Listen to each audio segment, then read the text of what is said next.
In the cold expanse of the Kuiper Belt, Station Epsilon 47 floated silently among the remnants of ancient comets and icy debris. The facility was designed to monitor deep space signals, part of Earth's vast early warning system.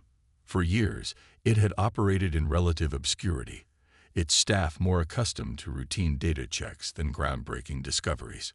Tonight, however, would change everything.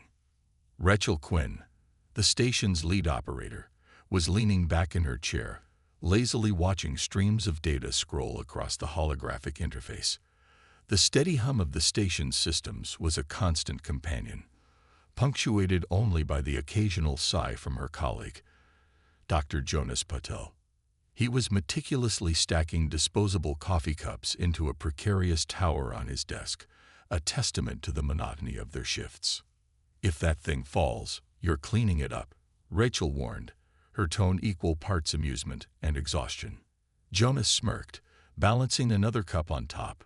"Bold of you to assume it'll fall. This is art, Rachel. Structural integrity at its finest." Before Rachel could retort, the station's alarm system erupted into a shrill cacophony. Both operators froze, the sudden noise cutting through the stillness like a knife. "Signal anomaly detected," the AI announced in its calm, mechanical voice. Rachel spun her chair toward her console, her heart pounding. "What the hell?" she muttered, her fingers flying across the interface to bring up the anomaly. Jonas abandoned his cup tower, which promptly collapsed with a clatter. "Is this another glitch?" he asked, leaning over her shoulder to get a better look. The holographic display showed a waveform unlike anything they had ever encountered. It pulsed erratically, shifting between frequencies in a way that defied natural phenomena. "It's not a glitch," Rachel said, her voice tight. "This is something else." Jonas straightened up, suddenly alert. "AI. Analyze the signal, source, and nature." The AI paused for a fraction of a second before replying. "Signal origin. Deep space. Coordinates uncharted. Nature. Artificial." Rachel's hands trembled as she stared at the data. "Artificial? Are you saying this is alien?" "Affirmative," the AI replied. Jonas's eyes darted across the screen, his mind racing. "This can't be happening.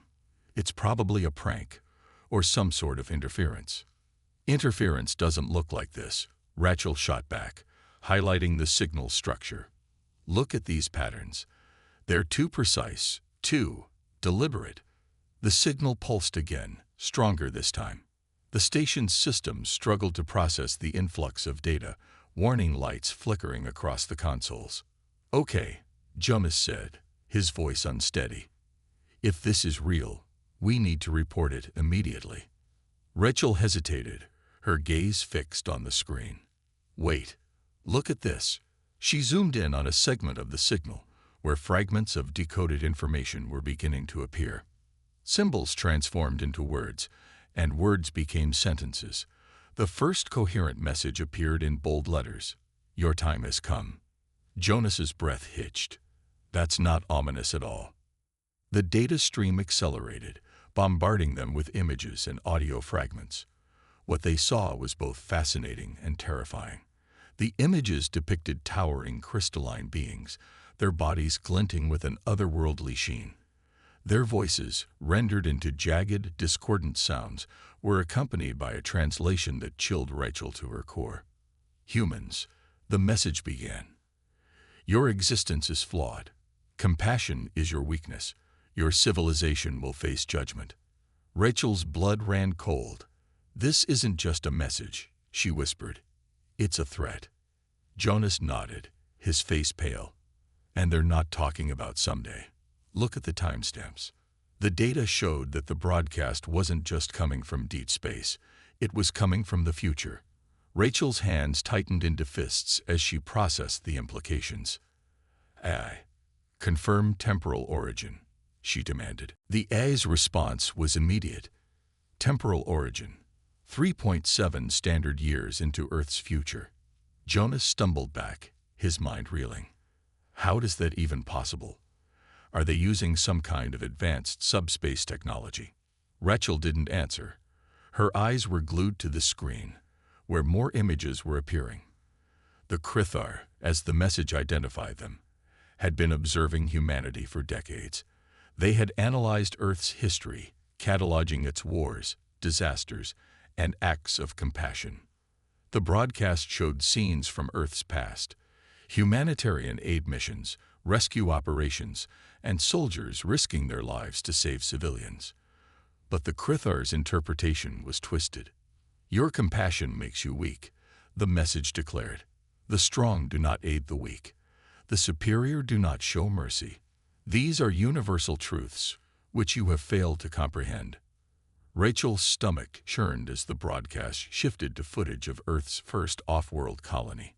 The settlement was in ruins, its habitats shattered and lifeless. The Krythar's crystalline ships hovered in the background, their presence as menacing as the destruction they had wrought. "This is Proxima Centauri," Jonas said, his voice barely audible. "That's our first extrasolar colony." Rachel nodded, her throat tight. The Krythar weren't just threatening Earth. They were already attacking humanity's outer settlements. "We have to alert command," Jonas said, his voice rising. "This isn't just a signal. It's a declaration of war." Rachel reached for the emergency protocols, her hands shaking. "I'm on it. But Jonas, if this is real, things are about to get a lot worse." As she initiated the emergency transmission to Earth, the Krythar's final message played once more, its taunting tone echoing through the station. "Prepare yourselves, humans. Judgment is coming." Rachel's eyes met Jonas's, both of them filled with a mixture of fear and determination. "They think compassion is our weakness," she said, her voice steady. "Let's show them just how wrong they are." The message was sent, and with it, the first spark of humanity's resistance. The Krythar's broadcast swept across Earth's communications networks like wildfire. Within hours, every news outlet, military channel, and social media platform was consumed by the grim warning. The haunting footage of Proxima Centauri's annihilation and the Krythar's chilling declaration were impossible to ignore. Humanity stood on the brink of a crisis unlike anything it had ever faced. In the United Nations Emergency Command Center, located deep beneath Geneva, chaos reigned. Military officials, scientists, and world leaders packed the sprawling chamber, their voices rising in urgent debate. The hollow displays dominating the room showed live feeds from around the world. Mass evacuations, rising enlistment numbers, and scattered panic in the streets. Yet amidst the turmoil, a spark of unity began to emerge. Admiral Elias Cheng, commander of the United Earth Defense Fleet, silenced the room with a single command. His deep voice carried authority honed over decades of service. "Enough. We don't have time for arguments. The Krythar aren't giving us the luxury of hesitation." He turned toward a massive display showing the enemy's projected approach. The Krythar fleet, composed of jagged crystalline ships, moved with relentless precision through the solar system. Analysts estimated they would reach Earth's orbit in less than a week. General Maria Santos of the Pan-American Alliance leaned forward, her expression grim. "We can't face them with conventional strategies. Their technology is centuries ahead of ours. We need to think creatively, and we need to act now." In a corner of the room, Dr. Olivia Rice, a leading astrophysicist, pored over the decoded broadcast alongside her team. "We're missing something," she muttered, scrolling through lines of alien text. "The Krythar believe compassion is a weakness, but why focus on that? Why send a message instead of attacking outright?" Her assistant, Tariq Malik, chimed in. "It's psychological warfare. They want us to doubt ourselves before they even fire a shot." Ray shook her head. "Maybe. But I think there's more to it. The Krythar didn't just observe our history. They've studied our emotional patterns, our responses. They see something in us they fear, even if they won't admit it." Across the table, Jonas Patel, recently recalled from Station Epsilon 47, added, "That's why we have an edge. They might have advanced ships and weapons, but they don't understand us. They see our kindness as a liability. We need to show them it's our greatest strength." Admiral Cheng nodded slowly, his gaze fixed on the fleet projections. "If compassion is what sets us apart, we'll turn it into our weapon. But we'll need every resource Earth has. And then some." Around the globe, humanity rallied with unprecedented determination. Recruitment centers were overwhelmed with volunteers, from seasoned veterans to teenagers barely old enough to enlist. Factories switched to producing weapons, spacecraft, and defense systems at a breakneck pace. Civilian scientists collaborated with military engineers, pooling their expertise to create experimental technologies that had only existed on paper until now.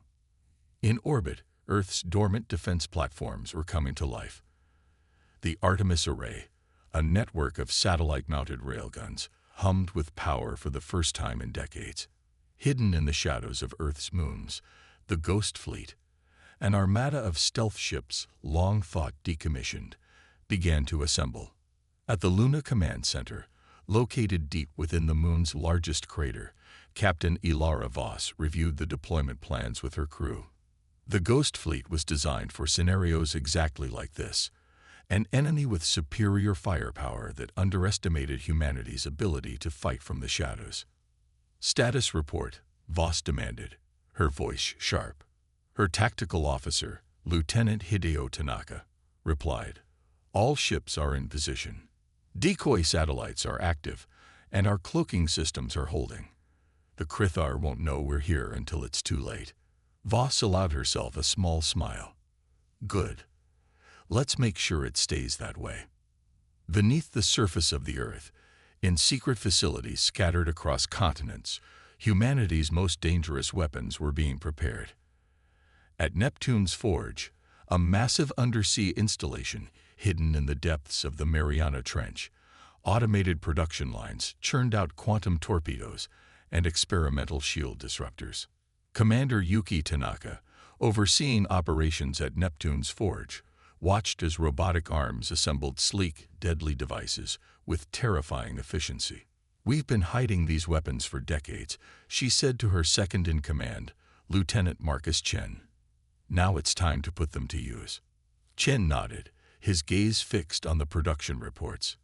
"How soon until we're at full capacity?" "Less than 48 hours, Tanaka replied. "But we don't have that long. Start distributing what we have. Every second counts." Meanwhile, in the Atacama Desert, another hidden facility was stirring to life. Massive hangar doors opened, revealing rows of spacecraft disguised as abandoned mining equipment. General Carlos Mendoza, stationed at the facility, issued orders with quiet efficiency. "Launch the first wave of interceptors. Keep them under the radar until we're ready to strike." His AI assistant, Max, projected a holographic map of Earth's defense grid. "Enemy fleet trajectory suggests they'll target civilian population centers first. We'll need to reinforce these areas immediately." Mendoza's jaw tightened. "They think we're weak because we protect our people. Let's show them what happens when humanity fights for its own." Even as Earth's military prepared for the Krythar's arrival, humanity's leaders knew that morale was just as important as strategy. The United Nations broadcast a message to every corner of the planet, delivered by Secretary General Amina Okoye. Standing before the cameras, her voice steady and resolute, Okoye addressed the world. "The Krythar have called compassion a weakness. They have underestimated us. Throughout history, humanity has faced impossible odds. We have survived plagues, wars, and disasters because we stood together. Today, we face a new challenge, but our spirit remains unbroken." Her words echoed across cities, towns, and remote villages. They inspired hope in those who feared the worst and ignited a fierce determination in those preparing for battle. As the broadcast ended, Jonas Patel, now stationed at Luna Command, watched from a dimly lit control room. "They wanted to divide us," he said softly, "but all they've done is unite us." Captain Voss glanced at him, her expression unreadable. "Let's hope unity is enough." The countdown to the Krythar's arrival continued. In the face of overwhelming odds, humanity had one advantage the Krythar could never understand: an unyielding will to fight for those they loved. And as the stars shimmered with the approaching enemy fleet, the stage was set for a battle that would determine the fate of Earth. The Krythar fleet loomed ever closer, its crystalline ships cutting through the void with unrelenting precision. Humanity could do nothing but watch as the enemy's ominous shadow fell upon the solar system. The countdown to their arrival ticked steadily downward, each second a stark reminder of the time slipping away. Yet Earth was far from idle. The Krythar had issued their declaration of judgment, but humanity was preparing its rebuttal. In orbit, the United Earth Defense Fleet worked tirelessly to finalize its defenses. The Artemis array, now fully operational, gleamed under the sunlight as its massive railguns swiveled into position. Each platform was equipped to unleash devastating kinetic projectiles, capable of punching through even the most advanced shielding. Earth's orbital dockyards buzzed with activity as technicians performed final checks on newly deployed warships. Commander Marcus Kane, captain of the UEDF battleship Resolute, paced along the bridge, his boots echoing against the metal floor. His crew worked with a precision born of necessity, their faces a mix of grim determination and quiet fear. Kane stopped in front of the holographic tactical display, studying the formations of both their forces and the incoming enemy fleet. "How do we look, Lieutenant Varga?" Kane asked, addressing his tactical officer. "Defense grid is fully synchronized," Varga replied. "The Ghost Fleet reports all ships cloaked and in position. Ground-based anti-orbital platforms are ready to engage. If the Krythar come straight for Earth, they'll have to fight through everything we've got." Kane nodded, but his expression remained tense. "And if they don't come straight for Earth?" "That's the problem," Varga admitted. "Their fleet's trajectory suggests multiple possible targets. They could strike Mars, the asteroid colonies, or even Luna. We're spread thin." Kane leaned closer to the display, his eyes narrowing. "They're testing us. They want us to guess wrong and leave a gap in our defenses. They won't find one," a voice said from behind. Captain Elara Voss of the Ghost Fleet stepped onto the bridge, her uniform immaculate despite the long hours she had endured. "Our stealth ships are shadowing their fleet. The moment they divert course, we'll know." Kane gave her a curt nod. "Let's hope that's enough." Far from the front lines, Earth's population prepared in its own way. Cities buzzed with a mix of apprehension and activity. Evacuation efforts moved millions to underground shelters or off-world transport ships, while countless others volunteered to support the war effort. In hidden laboratories, scientists worked around the clock to create experimental technologies that could tip the scales in humanity's favor. In one such lab, buried beneath the Arctic ice, Dr. Olivia Rice and her team pored over a holographic projection of the Krythar ships. Their crystalline structures pulsed with energy, emitting frequencies that baffled Earth's most advanced sensors. "They're using some kind of adaptive shielding," Rice said, her voice tight with focus. "It responds dynamically to attacks, making it nearly impossible to penetrate." Tariq Malik, her assistant, frowned. "So we can't just hit them harder. We need to outthink them." Rice nodded. "Exactly. If we can map the frequency shifts in real time, we might be able to create a weapon that disrupts their shields." "Something like a harmonic destabilizer," Malik suggested. "Something exactly like that," Rice replied with a small smile. "Let's get to work." Meanwhile, in the depths of the Mariana Trench, Neptune's Forge continued its relentless production. Commander Yuki Tanaka monitored the facility's progress from the central control room, her gaze flicking between the screens displaying rows of newly constructed torpedoes and energy disruptors. "How's our output, Lieutenant Chen?" she asked. "We've doubled production rates," Chen reported. "We'll have enough torpedoes to outfit every ship in the fleet before the Krythar arrive." "Good," Tanaka said, her voice firm. "But let's not stop there. I want every prototype we've been sitting on loaded and ready to deploy. If we're going down, we're taking them with us." At the Atacama Desert facility, General Carlos Mendoza oversaw the deployment of Earth's first wave of interceptors. The craft, sleek and deadly, launched into the atmosphere under the cover of darkness, their engines burning trails through the night sky. Mendoza watched from the command center, his arms crossed over his chest. "How's the decoy operation progressing?" he asked. Max, his AI assistant, replied, "Civilian refugee ships are maintaining their dispersal patterns. To the Krythar, it will appear as though Earth is in full retreat." Mendoza allowed himself a grim smile. "And when they take the bait, the interceptors will be waiting," Max said. "Their arrogance will be their undoing." Despite the preparations, the looming threat weighed heavily on everyone. Families gathered in shelters, holding their loved ones close as they listened to news updates.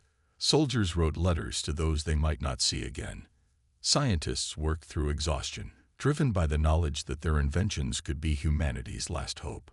In a quiet corner of the Geneva Command Center, Admiral Cheng stood alone, staring at the holographic projection of the Krythar fleet.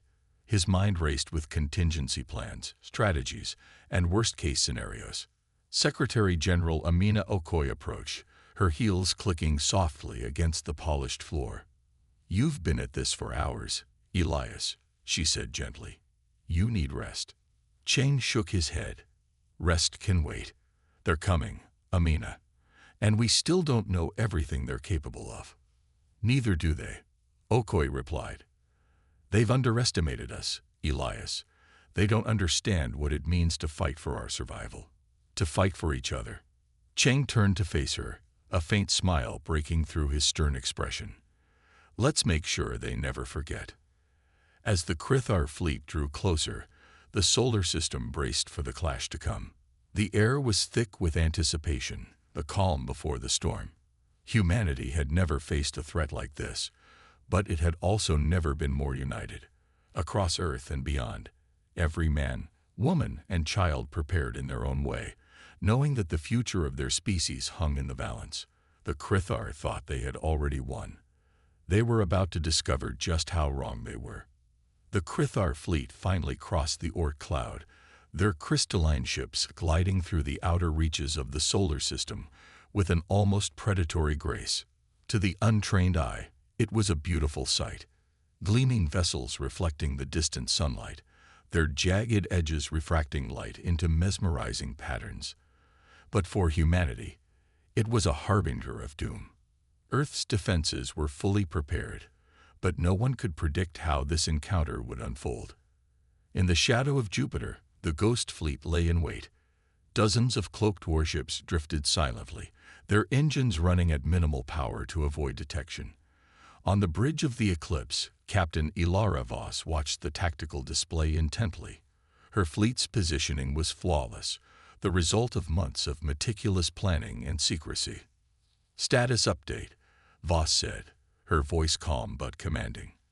Lieutenant Hideo Tanaka, her tactical officer, glanced at the data. "The Krythar fleet has adjusted course. Their scouts are moving ahead to sweep for any resistance. They're about to enter our kill zone." Voss allowed herself a small, satisfied smile. "They think we're hiding behind Earth's defenses. Let's show them what hiding really looks like. Prepare the first wave of disruptor drones." "Aye, Captain," Tanaka replied, tapping a sequence of commands into his console. Across the fleet, hatches opened, releasing swarms of tiny, cloaked drones equipped with experimental disruptor technology. Designed to emit concentrated bursts of electromagnetic interference, the drones were humanity's answer to the Krythar's adaptive shielding. As the Krythar scouts approached, the drones began their silent advance. The lead Krythar vessel slowed, its crystalline structure pulsing faintly as it detected an anomaly. Before it could react, the disruptor drones activated, unleashing waves of electromagnetic pulses.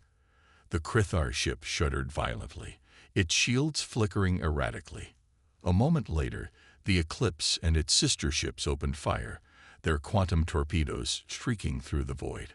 The first explosion lit up the darkness, a brilliant burst of energy that shattered the Krythar scout into glittering fragments.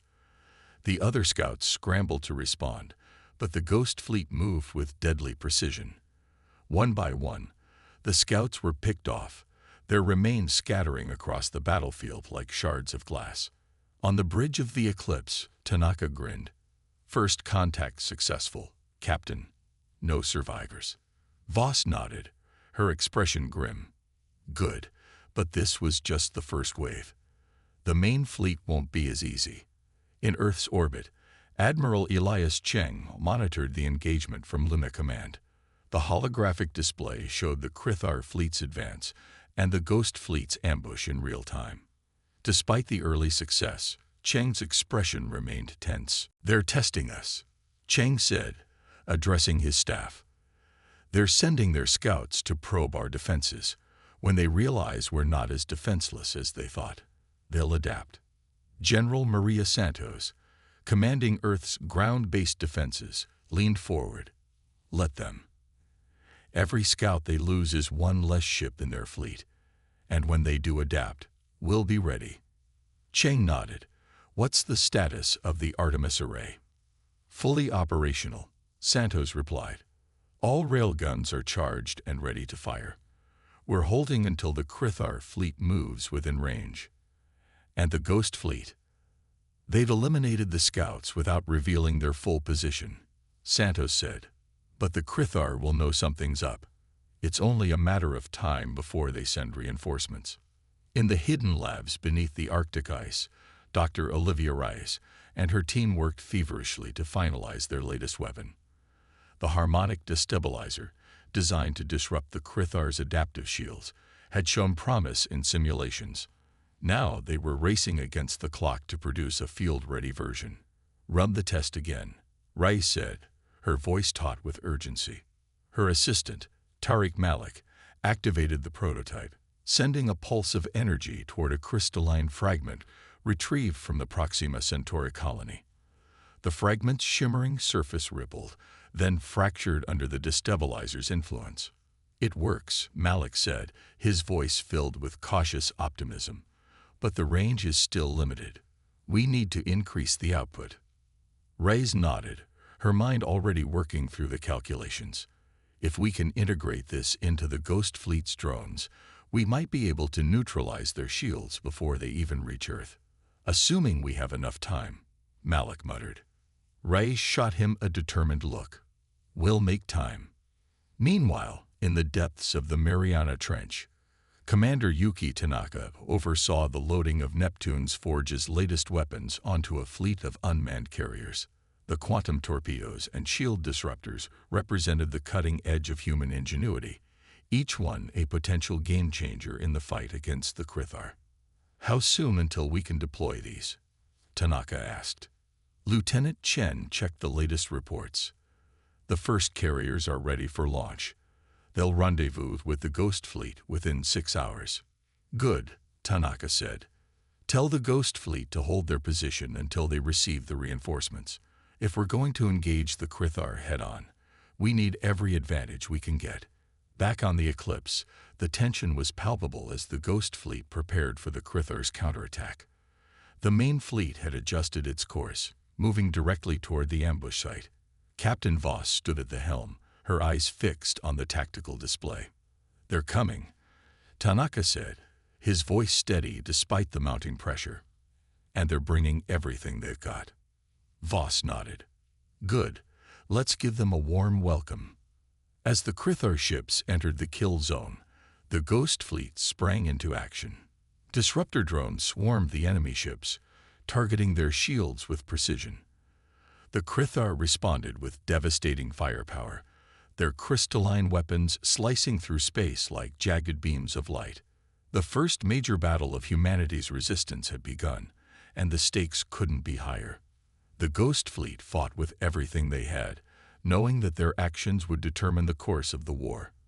The Krythar had underestimated humanity once. Now, they would learn the price of their arrogance. The Ghost Fleet engaged the Krythar with ferocity, turning the silent expanse of space into a theater of war. Stealth ships emerged from their cloaked positions, firing coordinated volleys of quantum torpedoes and disruptor pulses.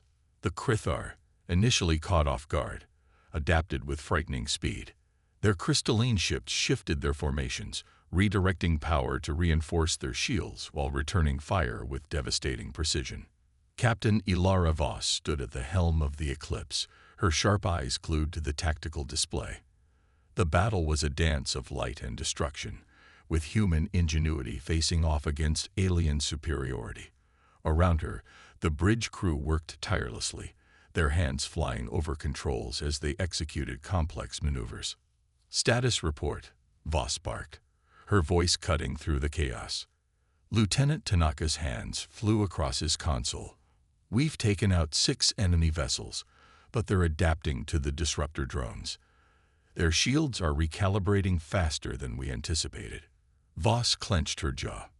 "Deploy the secondary wave of drones. Target their engines this time. If we can't break their shields, we'll cripple their mobility." The order was relayed, and a new swarm of drones launched from the Ghost Fleet's ships. These carried an experimental payload designed to overload the Krythar's propulsion systems.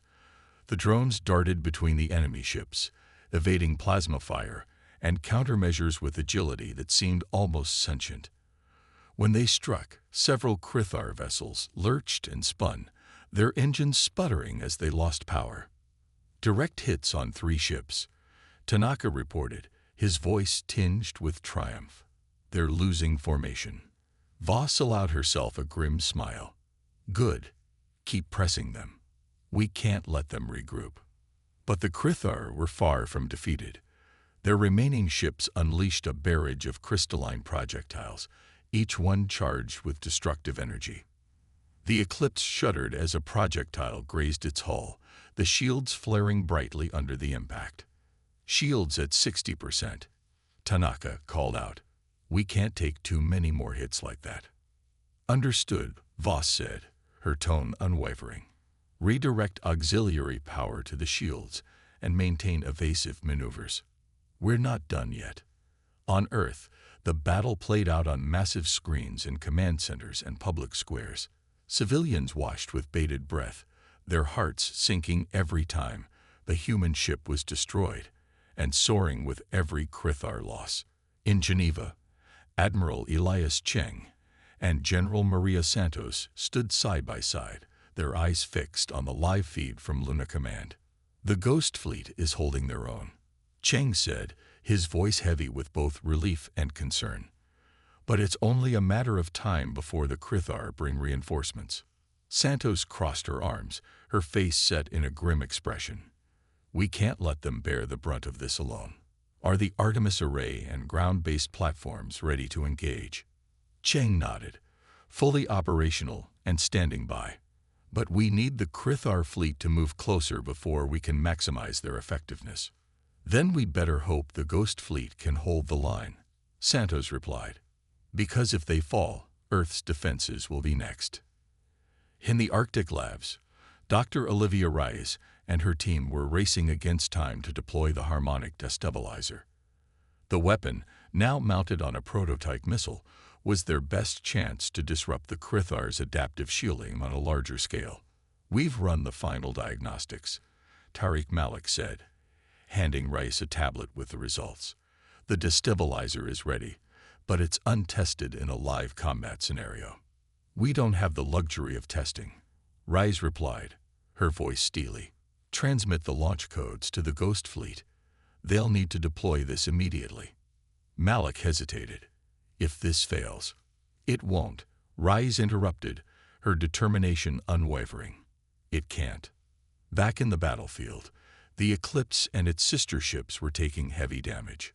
The Krythar's relentless assault was forcing the Ghost Fleet to retreat, their once coordinated formation beginning to fray. On the bridge, Voss gripped the railing, her knuckles white. "Captain," Tanaka said, his voice strained, "we've just received a transmission from Earth. They've sent us a new weapon, some kind of harmonic destabilizer." Voss's eyes narrowed. "Will it work?" Tanaka hesitated. "Theoretically, yes, but it's untested." "Then we'll test it now," Voss said firmly. "Deploy the missile. Target their lid ship." The crew moved quickly, loading the destabilizer-equipped missile into one of the Eclipse's launch tubes.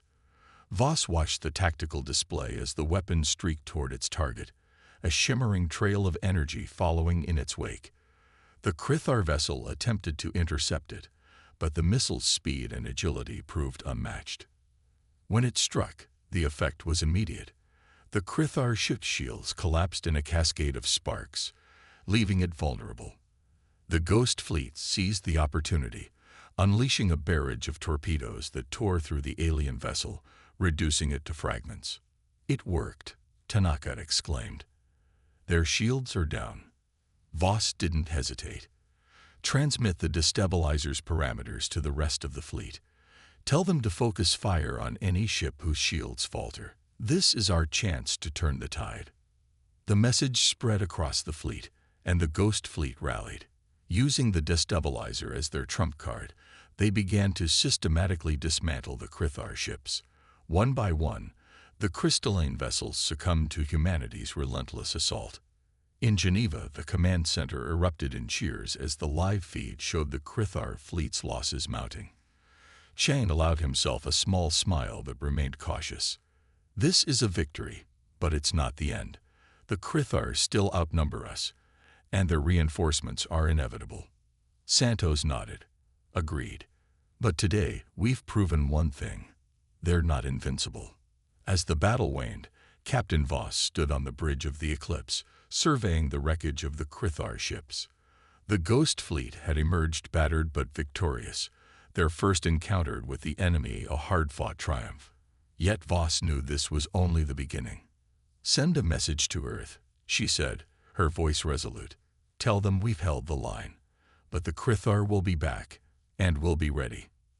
The crew moved to carry out her orders, their exhaustion tempered by a renewed sense of purpose. Humanity had struck its first blow against the Krythar, proving that their compassion was not a weakness but a strength. And in the depths of space, amidst the debris of their enemies, they prepared for the battles yet to come. The remnants of the Krythar fleet limped back into deep space, leaving trails of fractured crystal and smoldering debris behind. Humanity's first victory was hard-won, but it came at a cost. Of the Ghost Fleet's 36 ships, 12 had been lost, their crews sacrificing everything to hold the line. The survivors returned to Luna Command battered and weary, but their resolve had never been stronger. On Earth, celebrations erupted in cities and shelters alike. Civilians cheered as news of the victory spread. Banners waved, and songs of unity echoed in the streets. But in the war rooms and command centers, the mood was far from jubilant. Humanity's leaders understood the stakes. This was only the first battle in a war that would define their survival. Admiral Elias Cheng stood at the head of the United Earth Defense Council, addressing the assembly with a grim demeanor. "Make no mistake," he said, his voice cutting through the tension. "This victory was a message, but not just to the Krythar. It was a message to us. We can fight. We can win. But this war is far from over." General Maria Santos nodded in agreement. "Our intelligence suggests the Krythar will send reinforcements. Their arrogance is wounded, and they'll retaliate with everything they've got. We need to prepare for the next phase." Dr. Olivia Reyes, seated among the council, spoke up. "The harmonic destabilizer worked better than we anticipated, but the Krythar will adapt. We need to refine the technology and expand its capabilities. If they evolve their shields, we'll need to stay ahead." Cheng turned to her. "How long will that take?" "Not long," Reyes replied. "We've already started scaling up production. But we'll need more data from the battlefield to make significant improvements." "Then you'll get it," Cheng said. He turned to General Santos. "What's the status of our planetary defenses?" "The Artemis array is fully operational," Santos reported. "Ground-based platforms are at 92% readiness. We're fortifying orbital positions around Mars and the asteroid belt to create additional layers of defense. If the Krythar try to push through again, they'll face a gauntlet." "Good," Cheng said, nodding. "But we can't rely on defense alone. We need to take the fight to them." Far from Earth, Captain Elara Voss of the Eclipse was overseeing repairs aboard her ship.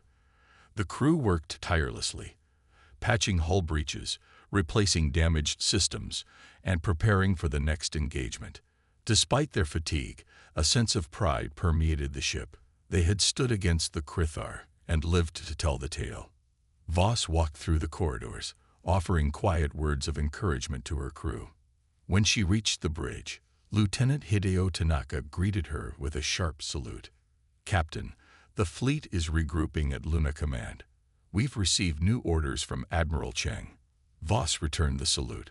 "What are we looking at?" Tanaka gestured to the tactical display. "The Krythar are retreating to what we believe is a staging area near Saturn. Recon drones have detected increased activity around Titan. The Admiral wants us to lead a strike force to disrupt their operations before they can regroup." Voss studied the display, her mind already racing with plans. "What's the composition of the strike force?" 10 ships, including the Eclipse," Tanaka replied.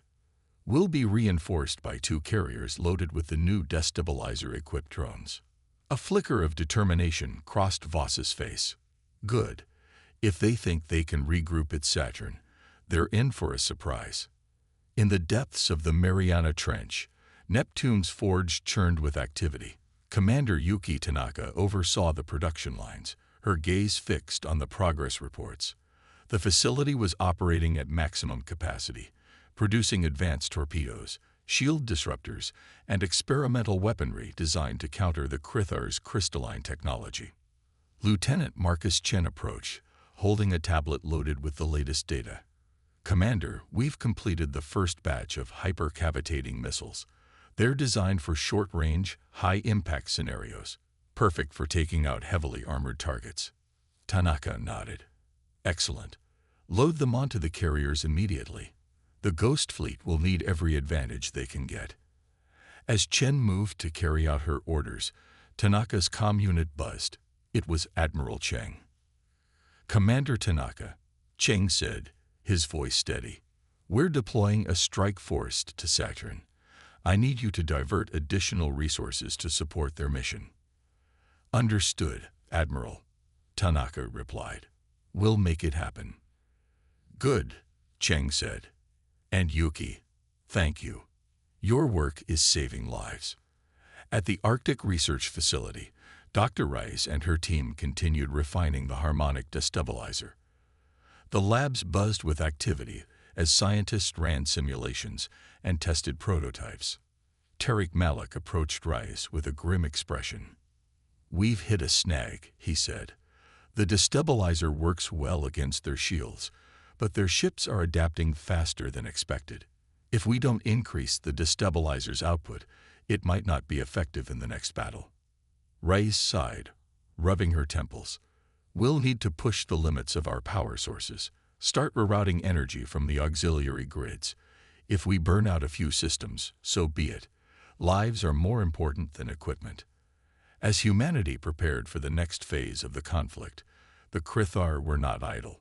Their retreat to Titan was strategic, allowing them to regroup and reinforce their fleet. In the depths of Saturn's moon, massive crystalline structures emerged from the ice, pulsing with energy. The Krythar were building something. A weapon or a ship, no one could say for sure. The Ghost Fleet's mission was clear: disrupt the Krythar's operations and gather intelligence on their plans. But as Captain Voss and her crew prepared to launch, they knew the odds were against them. The Krythar were wounded, but they were far from defeated.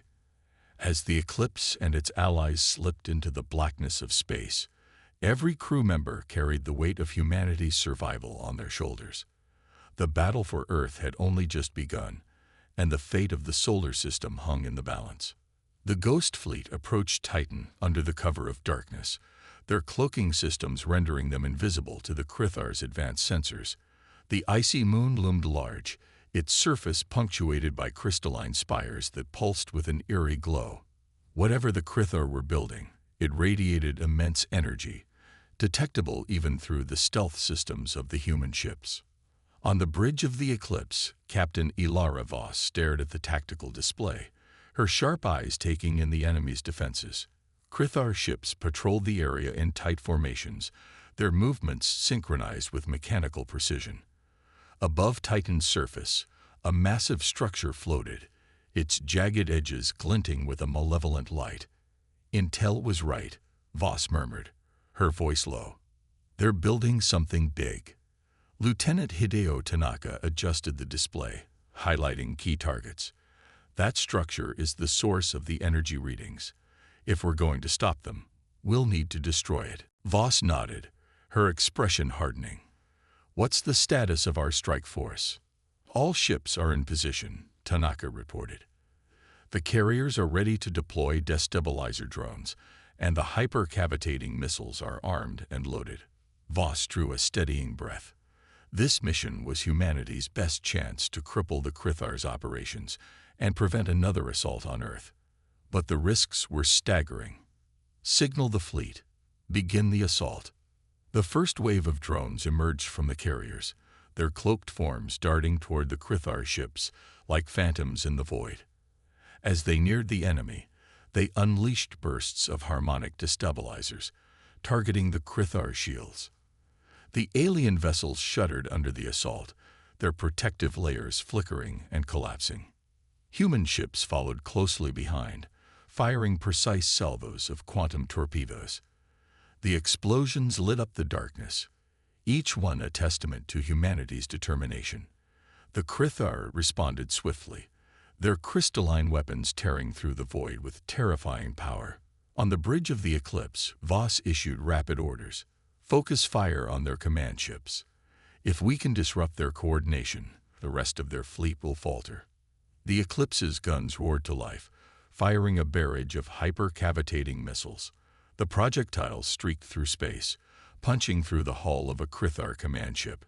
The alien vessel erupted in a cascade of glittering fragments, its destruction sending a ripple of disarray through the Krythar formation. But the Krythar were far from defeated. Their ships regrouped quickly, forming a protective perimeter around the floating structure. From the spires below, beams of concentrated energy shot into the sky, targeting the human fleet with deadly precision. "Shields down to 40%. Tanaka shouted as the Eclipse bucked under the impact of a direct hit. Voss gritted her teeth. "Evasive maneuvers. Redirect power to critical systems. We have to hold the line." On Earth, Admiral Elias Cheng watched the battle unfold on the holographic display in Luna Command. Every movement, every explosion was tracked in real time, the fate of the mission hanging by a thread. "How are they holding up?" Cheng asked, his tone betraying the weight of his concern. General Maria Santos, standing beside him, grimly shook her head. "The Krythar are putting up a hell of a fight. If they don't destroy that structure soon, we'll lose the element of surprise. And the fleet." Cheng clenched his fists. "We have to trust them. They've made it this far." Back at Titan, the Eclipse and its allies pressed forward, their weapons pounding the Krythar defenses with relentless fury. The carriers launched the final wave of destabilizer drones, their harmonic pulses targeting the floating structure itself. The Krythar's shields wavered, then collapsed, exposing the core of their operation. "This is it," Voss said, her voice tight with resolve. "All ships, concentrate fire on the structure. We're taking it down." The fleet unleashed everything they had, torpedoes, missiles, and energy disruptors, against the Krythar's creation. The structure groaned under the assault, its crystalline surface cracking and splintering. A brilliant explosion erupted from its core, sending shockwaves across the battlefield. Cheers erupted on the bridge of the Eclipse, but Voss remained focused. "Hold formation," she ordered. "This isn't over yet." She was right. As the debris of the structure scattered, a massive Krythar vessel emerged from the wreckage. Larger than anything humanity had ever encountered, it radiated a malevolent energy, its crystalline form pulsing with an almost sentient rage. "New contact," Tanaka shouted. "It's massive." The Krythar superweapon opened fire, its beams slicing through two human ships in an instant. The fleet scrambled to evade, their coordinated assault unraveling under the overwhelming force. "This is Captain Voss of the Eclipse," Voss said, her voice calm despite the chaos. "All ships, fall back. We'll draw its fire. Focus on targeting its weak points." The Eclipse surged forward, its engines roaring as it engaged the Krythar superweapon head-on. Torpedoes and missiles struck the alien vessel, each hit carving away pieces of its crystalline armor. The Eclipse shuddered under the return fire, alarms blaring as systems began to fail. "Captain, we can't take much more of this," Tanaka called out. Voss's gaze never wavered. "We don't have to. Just hold it off long enough for the fleet to take it down." On the surface of Titan, a team of human commandos led by Lieutenant Marcus Chen infiltrated the remnants of the Krythar structure. Their mission: plant a series of high-yield explosives to destroy the superweapon's core. "Charges are set," Chen reported, his voice crackling over the comm. "We're moving to exfil now." The fleet coordinated their final assault, drawing the Krythar's attention away from the moon. As Chen's team escaped to a waiting shuttle, the explosives detonated, sending a massive plume of energy skyward. The superweapon faltered, its crystalline body fracturing under the combined assault. "Now," Voss shouted, "hit it with everything we've got." The remaining ships unleashed their full arsenal, their weapons striking the Krythar vessel's exposed core. The superweapon erupted in a blinding explosion, its destruction sending shockwaves across Titan and beyond. In Lumina Command, the room erupted in cheers as the Krythar superweapon was destroyed. Chang allowed himself a rare smile, his voice steady as he addressed the room. "They did it. The fleet did it." Aboard the Eclipse, the crew slumped in exhaustion but shared a sense of triumph. Voss looked out at the wreckage, her voice quiet but resolute. "This was just the beginning. They'll be back. But so will we." Humanity had faced its darkest hour and emerged victorious. Against impossible odds, they had stood together, proving that their compassion, their ingenuity, and their will to survive were anything but weaknesses. The Krythar had underestimated the strength of a united Earth, and they had paid the price. The war was far from over, but for the first time, humanity knew they could win.